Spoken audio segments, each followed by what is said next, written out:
up would have been here. Swag did promise this would be a season full of lemons. We've not yet seen him.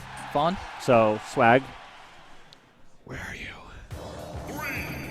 All right, losers finals, Ganondorf, Robin. Saw it at winners finals. Skorpio took it cleanly 3-0. The last two times these two have seen each other in sets, Skorpio's taken it 3-0. I expect a lot of the same. A lot more single quick thunders to keep Ganondorf at bay. A lot of camping. A lot of Nosferatu over shields. So let's see how Ganon the Beast adapts. Or Skorpio fails to recover. Yeah, projectile characters, I think, in general, can have a pretty good time against Ganondorf, but you have to be immaculate with your spacing. Yes. I was going to say, it feels like that, but then you're in the position. You're like, oh, God, everything's garbage. Everything's so scary. No, you mess up one pull on a laggy move, and he's in there. Ooh. That was a gorgeous. Oh, and here comes the book. That book almost hit him on the way down. Nice. That was a gorgeous setup. Just putting a lot of pressure on Ganon the Beast to have to make sure to watch where the book was and recognize where he is in relation to it. I believe it was last week we saw Skorpio kill the one with an up-thrown book off the ledge. Back throw off of the Smash WiiU platform, killing off the right-hand side. I mean, a reasonable percentage for most characters. For Ganondorf, it was super early.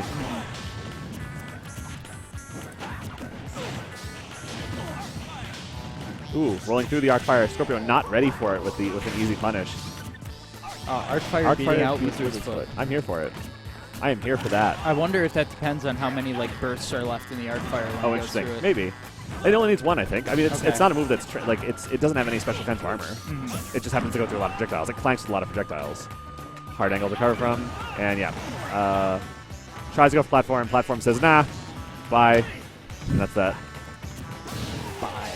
That's hard. I mean, that was a hard recovery. Yeah. I like the idea. I mean, he was definitely not making it back to stage, so you might as well go for the platform, which is right there. But it just wasn't in the cards. He wasn't 3. He was only 2 steps ahead. Up air, not killing off the Arcfire. And no checkmate, but forward air dodge read, not killing. Even still, Ganondorf is so heavy. Weighed down by the extreme weight of evil. Which, oop, there we go. I was going to make a political joke, but I didn't. Dodge that bullet. Skorpio up 1-0. 3 steps ahead.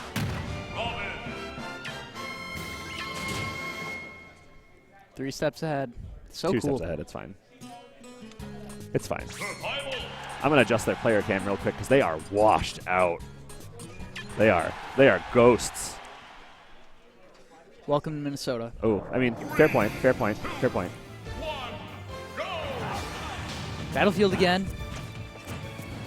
We've been seeing a lot of this lately. I wouldn't be surprised if the whole rest of the set was on this stage, actually. Now I get some heavy contrast in the player cam for you guys. Oh, yeah. For the edgy, dark nature of what's going on. Is that edge guard going to be enough? Ooh. Now it will be. Run off up air. Not yet. Ooh, okay, it's back. Just barely missing. Yeah, Nair's one of those moves that it's taken our meta a long time to start getting used to. It's just a weird move for Ganondorf. It's such a great tool now that Ganon the Beast uses that he did not used to use before, and so our meta has had to adapt to the weirdest things, like run off up air. Good tech. Has that move been buffed in recent patches, the Nair? Okay, well, recent patches haven't happened. Well, so. you know. Has it changed since the beginning of the game? Yes. Oh, try to go for the spike off the side B. Unfortunately, Ganondorf grabbed that ledge really greedily.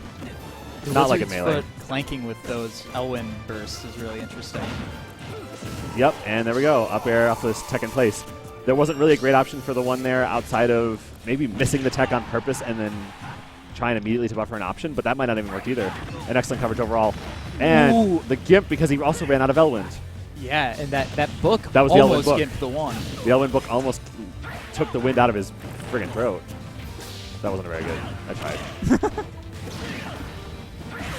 There's an expression that I failed to summon there. The breath out of his chest. Breath out of his follow-up on that stomp. Ooh, the terrifying footstool. Yep. Landing with a laggy move right above Skorpio is not advised. The way he bounced off Ganon the Beast, Skorpio's shield and landed on the platform set him up perfectly for it.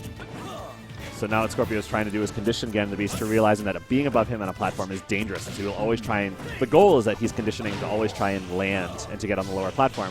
So let Skorpio then start reading those options as well. Get a grab, perhaps. That's at least my interpretation of what's going on, conditioning-wise. Your mileage may vary. Wow. The back air not connecting, even though that's a really common air dodge follow. Oh, charges the up smash. He had the air dodge read too. Yeah. Ganondorf just a little too high up. Oh gosh, the whiffs, the like 4 whiff grabs there were so just every character just, both characters rather, just whiffing grabs left, right, and center. All right, no 11 sword, so no checkmate. Not for a little bit. And now it's back. Ooh, didn't get the spike hitbox. It seems so finicky. It's honestly right on top of the character. Back throw not going to take it. Putting Ganondorf off stage though, which is a great position for Skorpio. Like respecting the Ganon side attempts, or not attempts, but respecting the Ganon side all the time. He should have just let him. He should have just let him die. Yeah. Oh, that throw actually saving him, saving Ganon the Beast.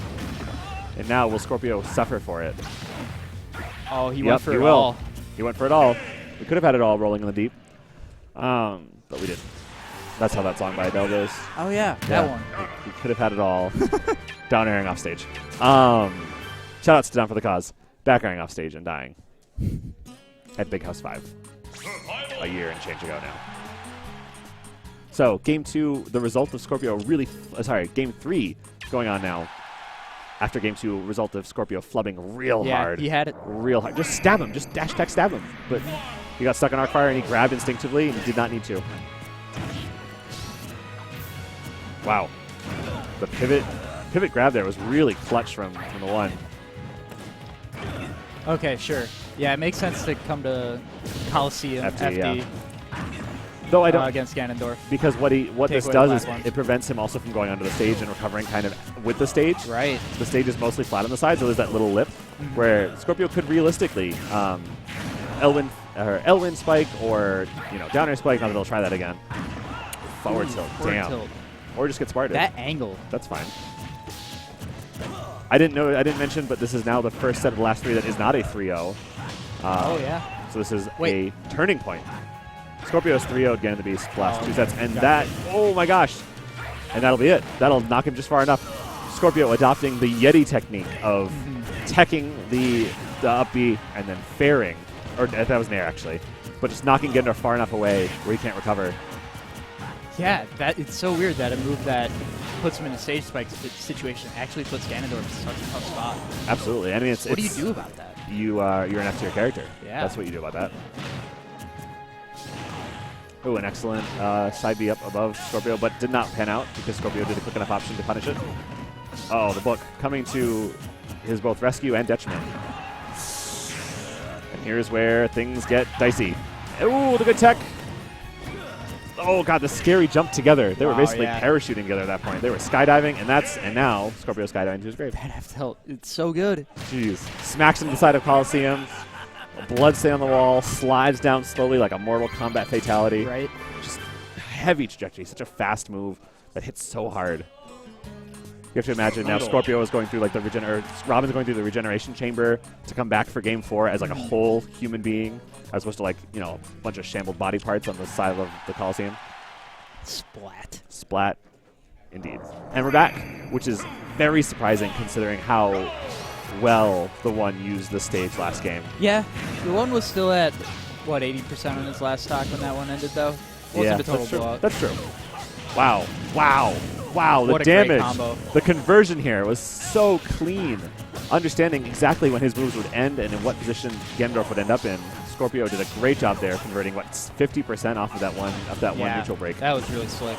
And back air, almost took it. Jeez. Will take it. Can he recover? Oh. Magnet hands. Thank you, recovery.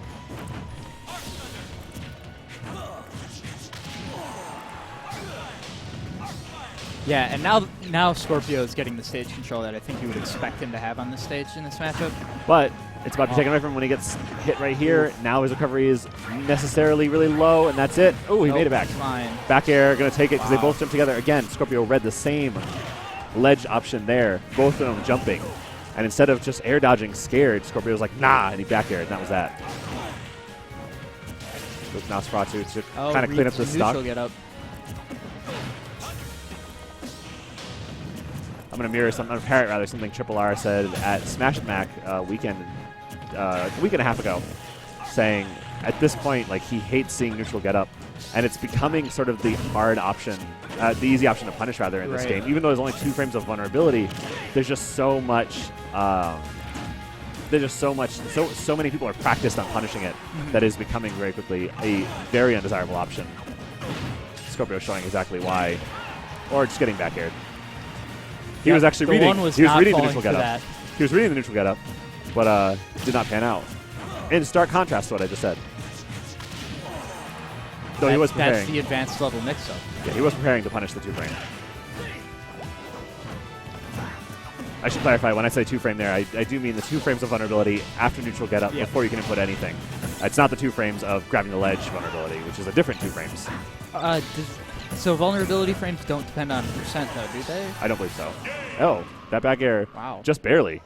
Like, kissed the last zone just barely. Something, key to victory. Thank you, Robin, for that advice. But yeah, no, I do not. I think neutral get up frame data is, I mean, it's character dependent, but I think it's uniform. Okay. Kuragane has it broken down on his Smash attributes sub-site. And many characters have about 2 or 3 frames of vulnerability during the neutral get up where they cannot shield and they are totally vulnerable and you should hit them as hard as you can. Yeah, especially bad against characters that have a kill F throw. Yes.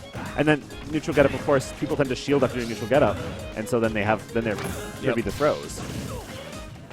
Work, man. This is where Smashers could learn quite a bit from traditional fighters like Street Fighter, is sort of, what do you do on get up?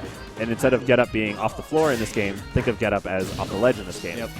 What do? Do you attack? Do you grab? Do you shoryuken? Or whatever. Do you DP? Which only like 3 characters have any version of.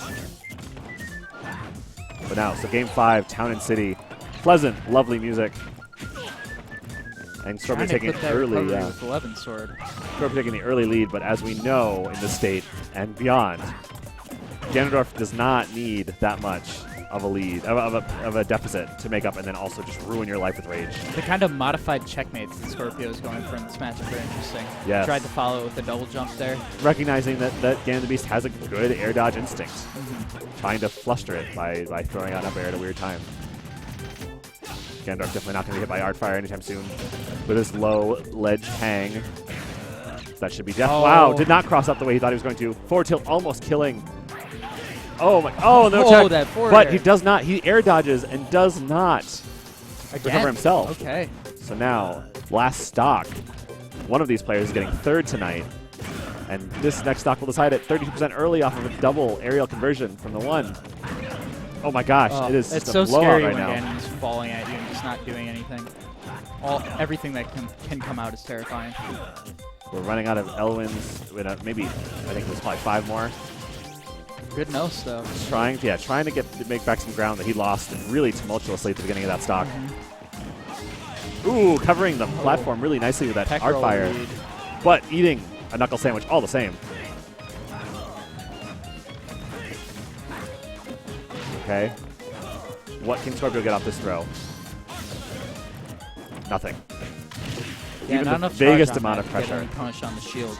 The vaguest amount of pressure, and now Skorpio's gotten center stage and lost it. Couldn't get the firebook either. Didn't go for it even. Yep. Oh, now here's the stretch situation. Ooh. Yup, down tilt will take it. Game 5, the one clutching it out with a pristine read on what Skorpio is going to do with the second Flame Choke. That's one of the terrifying things is you can read Flame Choke right the first time. You can absolutely read it right the second time, but as long as Ganondorf gets another one,